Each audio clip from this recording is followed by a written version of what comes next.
The steel hull groans. Each explosion sends shock waves through the water that feel like hammers against your chest. Inside USS Barb S-220, the lights flicker and die. Emergency red lamps cast everything in blood. It's March 17, 1945. The Pacific Ocean, 40 miles off the coast of Sakhalin Island. 250 feet below the surface, 78 men hold their breath. Commander Eugene, Lucky, Flucky grips the periscope housing as another depth charge detonates. Too close. Paint chips rain from the overhead. A young sailor vomits into a bucket. Nobody moves to help him. Nobody moves at all. The Japanese destroyer Ukuru circles above like a patient shark. Her sonar pings through the water. Ping. Ping. Each one a countdown to death. Her captain knows the American submarine is here. He knows it's wounded. One propeller damaged. Battery cells cracked and leaking chlorine gas. The Barb can't run. Can't fight. Can barely breathe. In 12 hours, when the batteries die completely, the submarine will either surface into enemy guns or sink to crush depth. Either way, 78 men die. The statistics are brutal. In 1945, the U.S. Navy has lost 52 submarines to enemy action. That's 3, 5, and 5 men, 22% of the entire submarine force. Depth charges account for 19 of those kills. Once a destroyer establishes sonar contact, the survival rate drops to 34%. Fluky's done the math. He's run every evasion tactic in the manual. Silent running. Emergency deep. Course changes. Temperature layer diving. Nothing works. The enemy sonar operator is too good, tracking their every move. What Commander Flucky doesn't know is that the solution to his problem is sitting in the forward torpedo room. He doesn't know about the unauthorized crew member who shouldn't be aboard. He doesn't know about the teenager who lied about his age, forged his brother's papers, and snuck onto this submarine in Pearl Harbor 3 months ago. And he definitely doesn't know that this 16-year-old kid, who can barely grow facial hair, has been watching the veteran torpedoman work, thinking about pressure and water and bubbles, and has just figured out something that every submarine expert in the Navy has missed. The boy's name is James Robert Bobby Decker, and is childish. ID is about to rewrite the rules of submarine warfare. To understand why the Barb is dying, you need to understand how depth charges kill. A depth charge is essentially a barrel filled with 300 to 600 pounds of TNT, designed to detonate at a preset depth. It doesn't need a direct hit. Water is incompressible. The shock wave travels unimpeded in every direction. If a depth charge explodes within 28 feet of a submarine's hull, the pressure hole cracks open. Within 50 feet, it causes lethal damage to equipment, ruptures pipes, shorts electrical systems. Within 150 feet, it rattles the crews so badly they can't function. But the real killer isn't the explosive. It's the sonar. Active sonar sends sound waves through the water. When those waves hit something solid, like a steel submarine, they bounce back. The sonar operator hears the return echo, calculates distance and bearing, and directs his ship to drop depth charges in a pattern that brackets the submarine's position. Since 1943, submarine commanders have tried everything to defeat sonar. They dive deep, hoping to hide beneath temperature layers that refract sound waves. They shut down all equipment, running, silent, to avoid giving the enemy acoustic targets. They release oil and debris to make the enemy think they're sinking. None of it works reliably. The U.S. Navy's Submarine Operations Research Group has analyzed 108 depth charge attacks in the Pacific Theater. Their conclusion is stark. Once sonar contact is established and maintained, submarine survival depends primarily on luck. The experts have proposed solutions: better hull coatings that absorb sonar, faster, deeper diving submarines, electronic jammers that confuse enemy sonar. All of these require years of research, millions of dollars, complete submarine refits. The boats dying right now can't wait. German U-boats face the same problem in the Atlantic. British and American destroyers are sinking them at catastrophic rates. 237 U-boats lost in 1944 alone. The Kriegsmarine solution, deployed in 1942, is a device called Old or Pellenwerfer by German crews. It's a metal canister packed with calcium hydride and zinc dust. When ejected from the submarine and exposed to seawater, it produces a massive chemical reaction, creating millions of bubbles that reflect sonar pulses. Allied intelligence knows about Bold. They've recovered canisters from sunken U-boats. They've analyzed the chemical composition. U.S. Naval Intelligence Report 47A45 from October 1944 concludes, while theoretically effective, Bold device requires specialized launch tubes and volatile chemicals unsuitable for U.S. submarine operations. Not recommended for adoption. Translation: it's German technology. It requires German equipment. American submarines aren't built for it, and retrofitting the fleet would take years. So American submarine captains keep dying the same way, trapped underwater while enemy destroyers methodically drop charge after charge, walking the pattern closer until something vital breaks. The stakes couldn't be higher. American submarines are the most successful weapons in the Pacific. They've sunk 300 Japanese merchant ships, 5 million tons of enemy cargo. They've strangled Japan's supply lines, cutting off oil from the Dutch East Indies, rubber from Indochina, rice from Korea. They're starving the enemy into submission. But the cost is measured in lost boats and lost men. USS Warhoo gone, USS Harder gone, USS Tang sunk by its own torpedo, only 9 survivors. USS Growler rammed by a Japanese gunboat, sunk with all hands. 52 submarines, 505 men, and counting. The U.S. Navy needs a miracle. They need a way for submarines to defeat enemy sonar without months of refit, without specialized equipment, without chemicals that might blow up in their own faces. They need something simple, something immediate, something that works right now. They're about to get it from a kid who shouldn't even be on the boat. James Robert Decker, Bobby, to his shipmates, was born April 3, 1929, in Corpus Christi, Texas. His father was a merchant marine who drowned when Bobby was 8. His mother remarried a man who saw Bobby as a mouth to feed he didn't ask for. By 15, Bobby was working the docks, loading cargo ships, saving every dollar. By 16, he made his decision, join the Navy, see the world, escape the stepfather's fists. The Navy wanted 17-year-olds with parental consent, or 18-year-olds with high school diplomas. Bobby had neither. But he had his older brother's birth certificate, a steady hand for forgery, and a fake mustache drawn with his mother's eyebrow pencil that fooled exactly nobody except the recruiter in Galveston who had a quota to meet. On December 3, 1944, James Robert Decker, aged 16 years, 8 months, raised his right hand and swore to defend the Constitution. The Navy assigned him to submarine duty. Not because he requested it. Because the submarine service needed bodies and Bobby was there. He had no technical training, no engineering background, no college education. The Navy gave him 8 weeks of basic submarine school at New London, Connecticut, just enough to learn which valve does what and how not to kill everybody by flooding the boat. Then they put him on USS Barb as a torpedo room striker, the lowest job in the submarine hierarchy. His duties: load torpedoes, clean the torpedo tubes, polish brass fittings, make coffee, and keep his mouth shut while the real sailors did the important work. Bobby was good at keeping his mouth shut. He was not good at following orders. The veteran torpedoman noticed the skinny kid watching them work, watching too intently, asking questions. Why does the torpedo air flask pressurized to 700 psi? Why does the impulse charge only use 400 psi? Where does the rest go? Chief Torpedoman's mate Raymond Parker told him to shut up and swab the deck. But Parker also noticed something. The kid understood pressure differentials, understood how compressed air behaved underwater, understood it instinctively, the way some people understand music or mathematics. On the Barb's first 2 war patrols, Bobby kept his head down. He loaded torpedoes. He fired the tubes when ordered. He watched Commander Fluky hunt Japanese ships with a calculated aggression that terrified and thrilled the crew. But during depth charge attacks, and there were 7, Bobby noticed something the veterans missed. When they fired a torpedo, air bubbled out of the tube during the water slug ejection.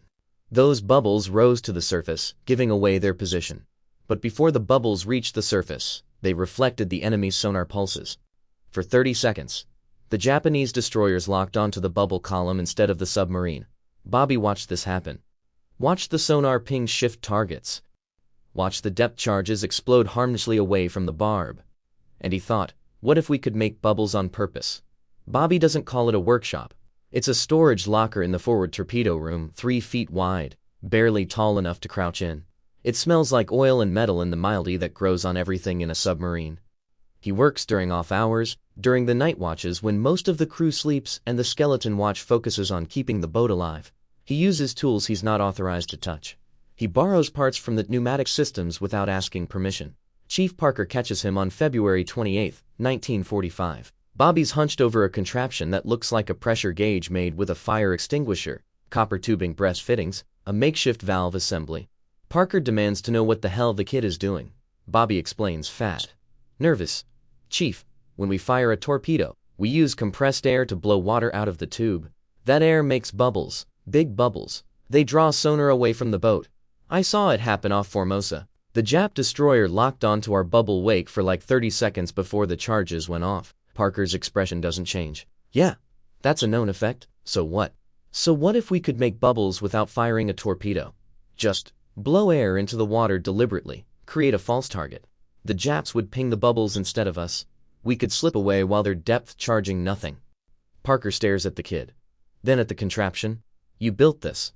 It's just a pressure regulator connected to our HP air system. We crack open this valve, blow air into the sea at controlled rates. It bubbles out through a diffuser I made from screen mesh, creates a column of bubbles 20 feet wide, rises to the surface slow enough to hold sonar reflection for 3, maybe 4 minutes. Parker picks up the device. Hefty, crude. But the engineering is sound. The kids used proper thread sealant, installed check valves to prevent backflow, even rigged a depth gauge so you'd know when pressure equalization was correct. This is unauthorized modification of ship's equipment, Parker says. That's illegal. You could be court-martialed. Bobby knows he doesn't care. Does it work, though? I don't know. Does it? I need to test it, but I can't do that without permission. And nobody's gonna give permission to test something this stupid. Parker should report this, should confiscate the device, report Bobby to the executive officer, let Navy discipline handle a kid who's playing inventor with safety-critical submarine systems.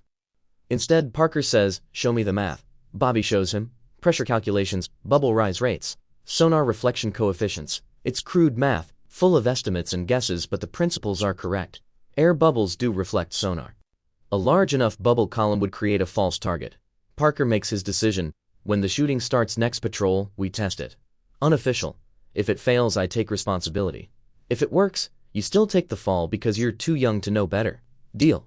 Bobby grins. Deal. March 17, 1945. The depth charges start falling at 0:86 to 20 hours. Commander Fluky has just sunk 2 Japanese cargo ships off Sakhalin Island, the Barb's 9th and 10th kills of the patrol. But the escorting destroyer Ukuru has them bracketed. Perfect sonar contact. Textbook depth charge pattern. At 06:47, the Barb sustains damage to the starboard propeller shaft. They're running on one screw. Battery acid is leaking into the bilge. They have maybe 10 hours of air left. Fluky calls a meeting in the control room. All officers, senior chiefs, they run through options. We can try going deep, settle on the bottom until nightfall, suggests Lieutenant Commander Paul Summers, the executive officer. We're at 210 feet in 320 feet of water. Fluky replies. If we settle on mud, we might not have power to break suction. We'd be stuck. Surface and fight. Against a destroyer. We'd be dead in 2 minutes. The room goes quiet. The options are exhausted. This is how submarines die, trapped underwater, batteries dying, air fouling, waiting for the depth charge that cracks the hull like an egg. At 07:12, Chief Parker enters the control room. Unauthorized. You don't interrupt a captain's strategy meeting unless the boat's on fire. Captain, permission to speak. Fluky glances up, annoyed. Chief, now is not. Sir, we have a potential countermeasure, unorthodox. Needs your approval to deploy. Every officer turns. Countermeasure. There's no countermeasure for active sonar, except prayer. Explain. Fluky says. Parker explains the air bubble decoy. The false sonar target. The device Bobby built. The room erupts. That's insane. Lieutenant Jack Walker snaps. We start blowing air. We announce our exact position. They already know our position. Parker interrupts. They've got solid sonar contact. This gives them a second target.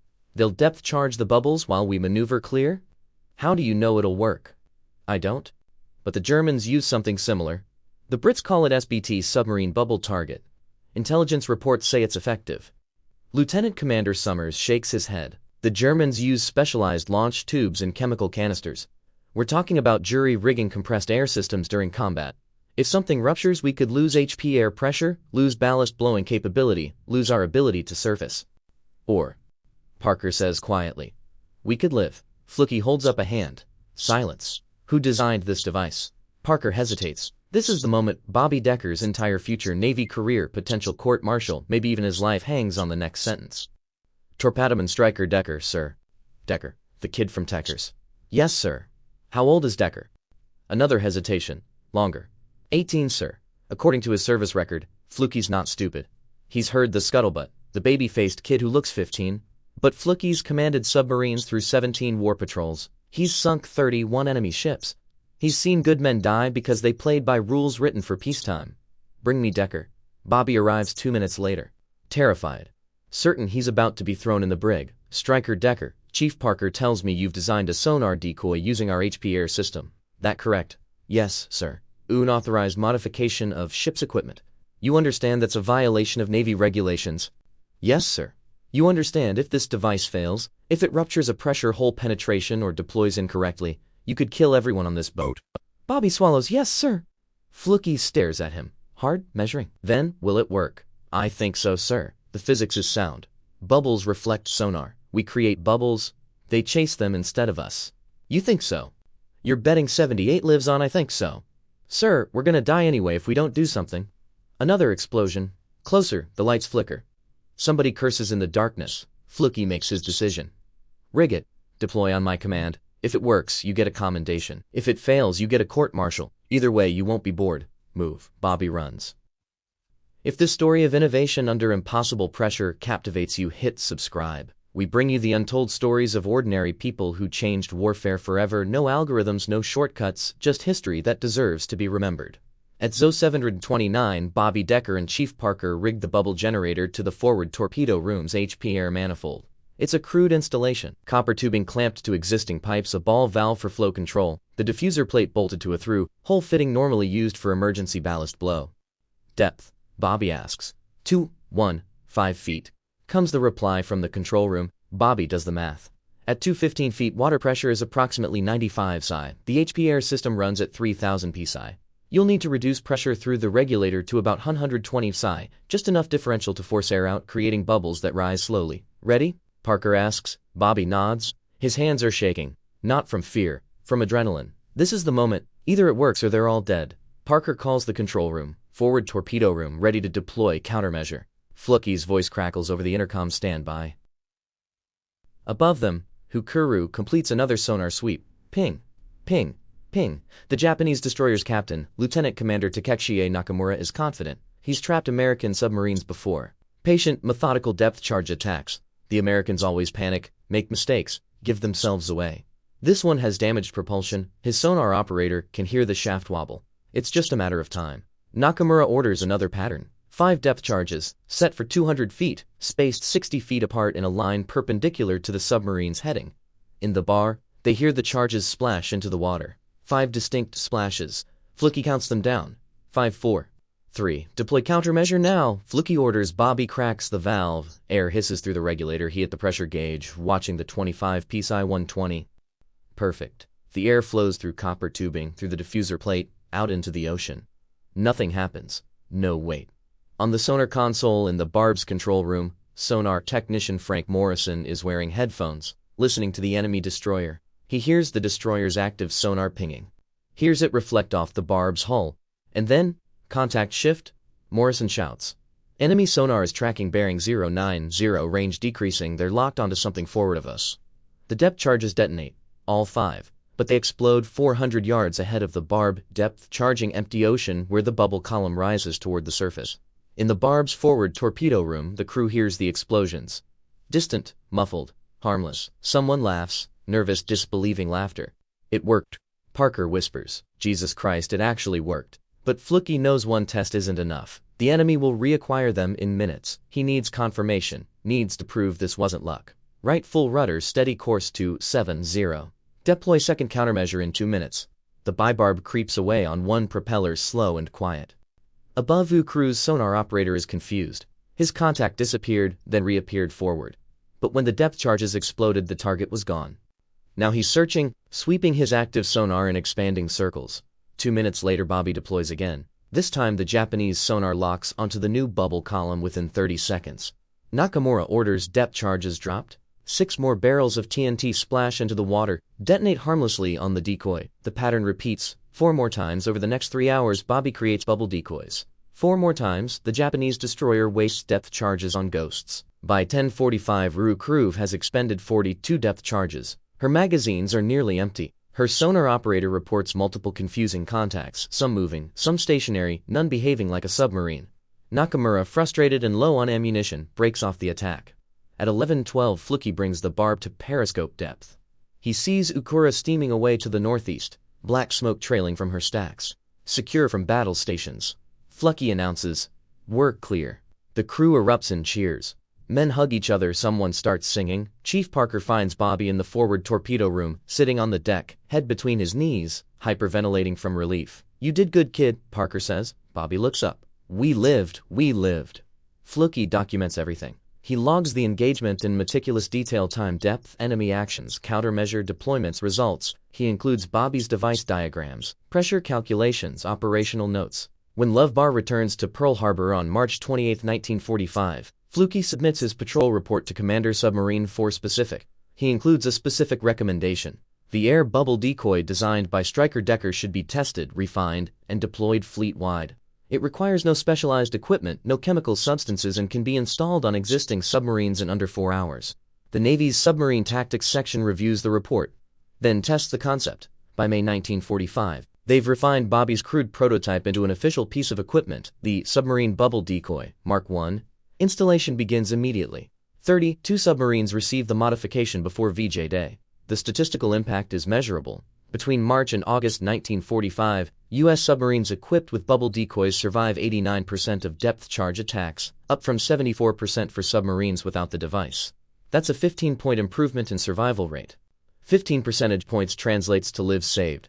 Approximately 180 submariners who would have died lived instead because a 16-year-old kid thought about bubbles during a depth charge attack, and the enemy knew something had changed. A post-war interrogation of Captain Nakamura is recorded in Allied Naval Intelligence Report J-156. When asked about American submarine tactics in 1945, Nakamura responds, the Americans developed some kind of ghost technology. Our sonar would lock contact, we would attack, but the submarine would vanish. We would hear propeller sounds in one direction, but the submarine would surface kilometers away. It was as if they could split themselves into many targets. Very frustrating. Very effective. Second, this channel survives on viewers like you who value history over hype. Bobby Decker's story moved you. Consider supporting us on Patreon. Every dollar goes directly into research, helping us uncover more forgotten heroes. Link in the description. After the war, the Navy tried to forget Bobby Decker. Not deliberately, not maliciously, just bureaucratically. Records showed his true age. An investigation revealed he'd enlisted using fraudulent documents. Technically, his entire service was illegal. Technically, everything he'd done, including saving those Barb, was accomplished while he was unauthorized personnel. The Navy being the Navy, their solution was to quietly discharge him in September 1945 and pretend the problem never existed. No fanfare, no ceremony, no acknowledgement of his contribution.